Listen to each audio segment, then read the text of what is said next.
السلام علیکم ورحمۃ اللہ وبرکاتہ۔ محترم سامعین و حاضرین،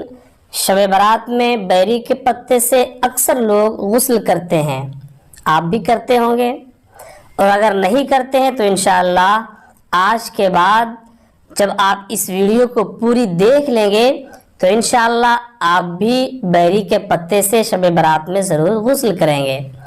تو آخر شب برات میں بیری کے پتے سے غسل کیوں کیا جاتا ہے، اس کے فائدے کیا ہیں، اور یہ کہاں سے ثابت ہے، اور کس طرح سے غسل کرنا چاہیے، بیری کے کتنے پتے لینے چاہیے، کہاں سے لینے چاہیے، آج میں پوری بات اس ویڈیو میں آپ کو میں بتاؤں گا۔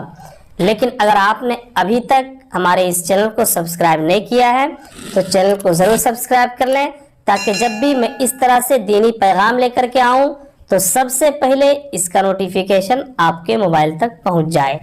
محترم سامعین و حاضرین، شعبان المعظم کی 14ویں تاریخ کا دن گزارنے کے بعد جو رات 15ویں شب آتی ہے، اس رات میں بعد مغرب اکثر حضرات جو ہے وہ بیری کے پتے سے غسل کرتے ہوئے آپ کو نظر آ جائیں گے۔ بہت سارے لوگ بیری کے پتے سے غسل کرتے ہیں، تو جب آپ یہ دیکھتے ہوں گے کہ بہت سارے حضرات بیری کے پتے سے غسل کر رہے ہیں تو آپ سوچتے ہوں گے کہ آخر بیری کے پتے سے شب برات میں غسل کرنے کے کیا فائدے ہیں۔ اس کے فائدے آپ جب سنیں گے تو انشاءاللہ العزیز آپ بھی شب برات میں غسل کرنے پہ مجبور ہو جائیں گے۔ آپ پوری ویڈیو کو ضرور دیکھیں۔ اس کے دو شب برات میں بیری کے پتے سے غسل کرنے کے دو طریقے ہیں، ان دونوں طریقوں کو آپ بالکل دھیان سے سنیں۔ سب سے پہلا طریقہ یہ ہے کہ بیر کے 7 پتے لیں، بیر کے 7 پتے لیں اور اس کو کسی چیز سے رگڑ کر کے بالکل باریک کر لیں، یعنی اسے پیس لیں، اور اسے پیسنے کے بعد جو ہے اس میں تھوڑا سا پانی بھی ملا دیں، اور پانی ملانے کے بعد ایک بار آیت الکرسی پڑھ لیں،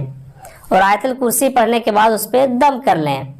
پھر سے ایک بار آپ سن لیں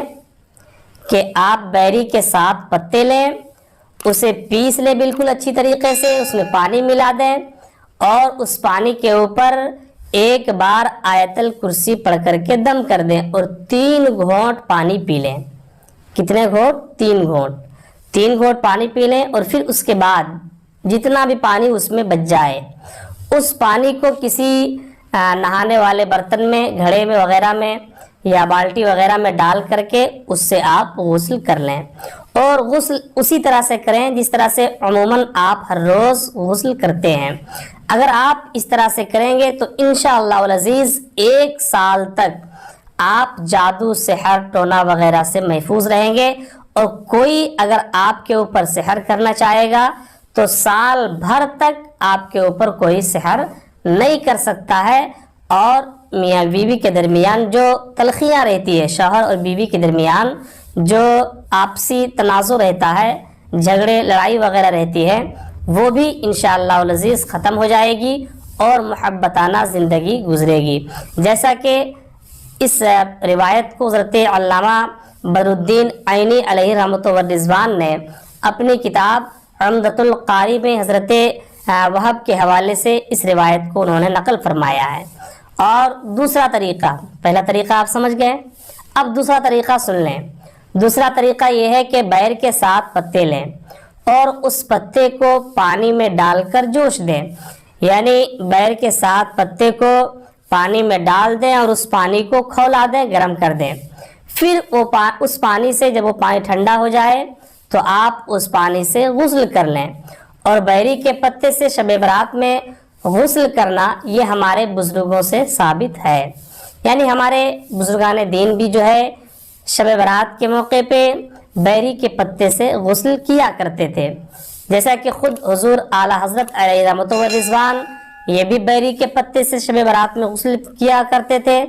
حضور مفتی اعظم ہند علیہ رحمۃ والرضوان یہ بھی شب برات میں بیری کے پتے سے غسل کیا کرتے تھے، اور انشاءاللہ جو اس طرح سے کرے گا وہ سال بھر تک سحر وغیرہ، جادو وغیرہ، ٹونا وغیرہ سے وہ محفوظ رہے گا، اس پر کوئی سحر جادو نہیں کر سکتا ہے۔ لیکن اس حوالے سے